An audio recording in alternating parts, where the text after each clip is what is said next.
no mistake, this is about reconstructing our schools and making sure our students, our teachers, have a great place in which to learn and to educate our children.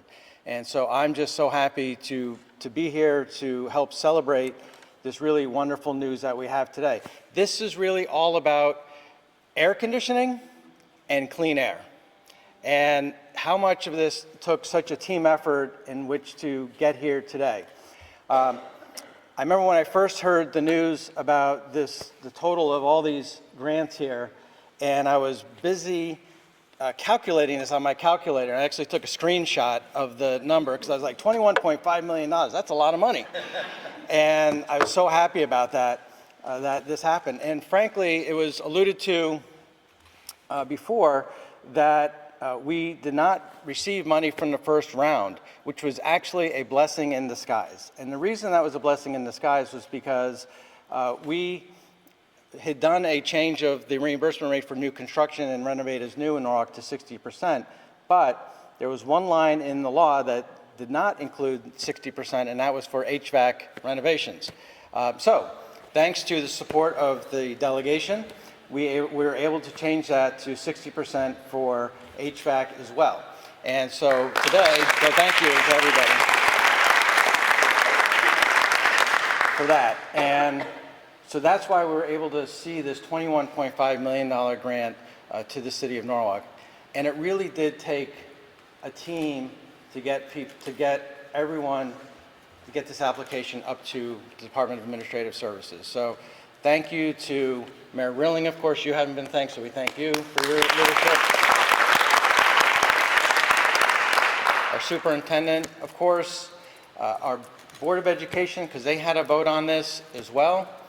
Our Common Council, thank you to our Common Council, our Land Use Committee, and others for helping to shepherd this through, our Council President, to Alan and Sandra, who are like the people who actually get this stuff done. So we talk about doing the grants, they actually do it, and they put it through. So as they know, we get the announcement of the grant today. We should start tomorrow and be done by Friday, right? That's how we just kidding.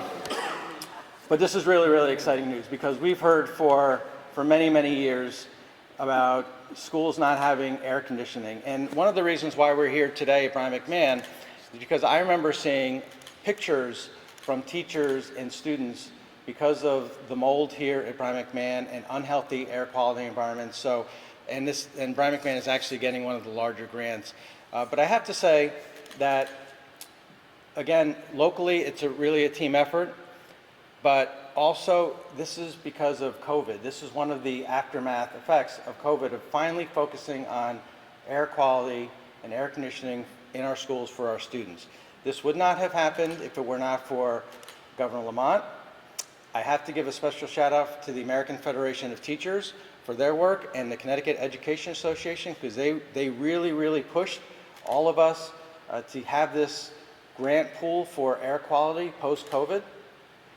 Again, Governor Lamont, our leadership in the House and Senate, and of course my colleagues for supporting this as well. So this really, as you can see, was an effort at all levels of government. I think this is what people really want to see when they see a functioning government that works for the people. And this is what happens when everybody works together.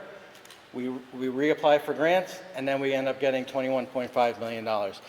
So I want to just ask any Kadeem or Dominic or Tracy if you'd like to come up and say a few words as well, because you were all part of this process too, and to say thank you again for really what I think is a game-changing moment and a reconstructing moment for our city schools as we're building new schools, as we are fixing the air quality in our schools, as we are continuing to focus on making sure our scholars get everything that they need in order to be successful, and that includes supporting our teachers, our administrators, and everyone else to make sure that those kids have everything that they need. So my colleagues, if you'd like to come up and say a few words.